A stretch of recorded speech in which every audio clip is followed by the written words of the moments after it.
ये देखो तूर, तूर हा हिचा शेवरा. असं एकाला दिसत नाही बहुत. मी तर म्हणतो होईल न्याय लागते काढत म्हणजे शूटिंग खतरनाक दिसून पडते. हा तशी शूटिंग नाही पहिले या ओळीची लांबी 550 फूट आहे आपल्याला रपरप दोन आणि अशा 90 ओळी या शेतामध्ये आहे. आपण बघू शकता. माझ्यासोबत ही मंडळी आहे ओलीत करणारी माझ्या गावची.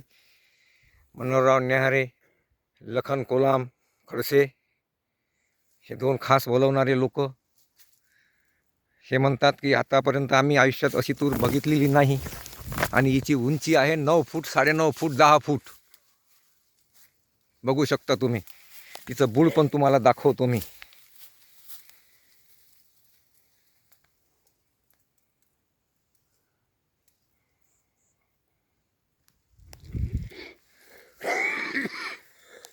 दोन ते 2.5 फुटाचा शेवरा तिने काढलेला आहे. प्रत्येक ओळीतलं अंतर 8 फुटाचं असून या ठिकाणी आता मी ट्रॅक्टरनी फवारा मारणार आहे.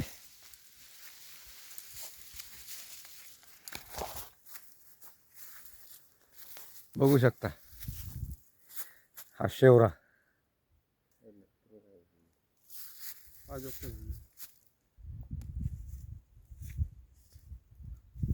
बघा बरं.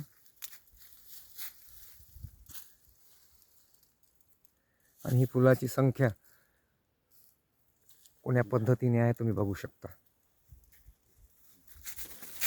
आणि हा 14 एकराचा सलग प्लॉट आहे. त्याच्यामध्ये सोयाबीन तूर असं 14 एकरात 3 तास 4 तास सोयाबीनचे, 1 तास तुरीचं, म्हणजे 8 फुटावर मी बेड पद्धतीने ही लागवड केलेली आहे 29 जूनला. आज रोजी माझा हा 3रा फवारा तुरीवर चालू आहे. आणि अंदाज आहे की 2, 1.5, 2.5, 3 पर्यंत ही तूर जाऊ शकते. आणि या तुरीचं वैशिष्ट्य म्हणजे ही जांभळ्या रंगाची निवड पद्धतीने तयार केलेली तुरीचं वाण आहे.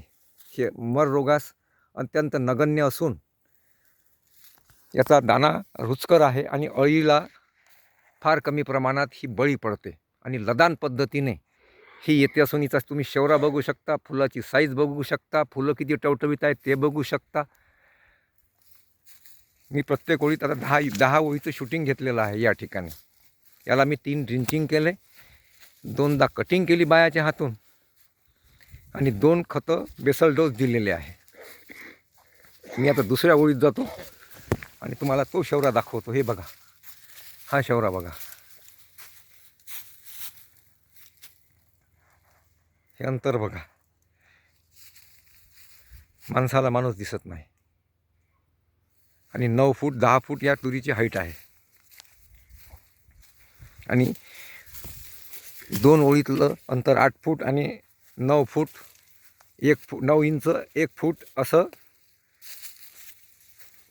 टोकन पद्धतीनं हे केलेलं आहे. आणि 3 दाणे 4 दाणे एका ठिकाणी आहे.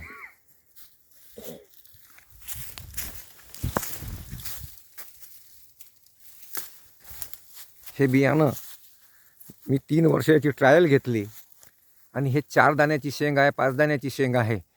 अळीला फार कमी बळी पडते. निवड पद्धतीने माझ्या शेतातच मी हे तयार केलेलं बियाणं आहे. जर मला याचा ॲव्हरेज जर 10 क्विंटलच्या वरती लागला तर मी हे शेतकऱ्यांसाठी, माझ्या बांधवांसाठी मी हे बियाणं उपलब्ध करून देणार आहे.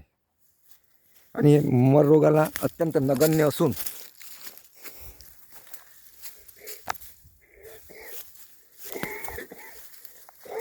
याचं बेरिंग खूप आहे. लदान पद्धतीने मध्यम दाणा असून याचं बेरिंग खूप आहे. याला लदान पद्धतीने हे शेंग येते. हे लाल दाण्याची फिकट धामट रंगाची शेंग आहे. तुम्ही फुलाची साईज बघू शकता. पहा कसे टवटवीत फुल, जाळदार फुलं आहे. हे जांभळ्या रंगाची शेंग आहे. हे बघा.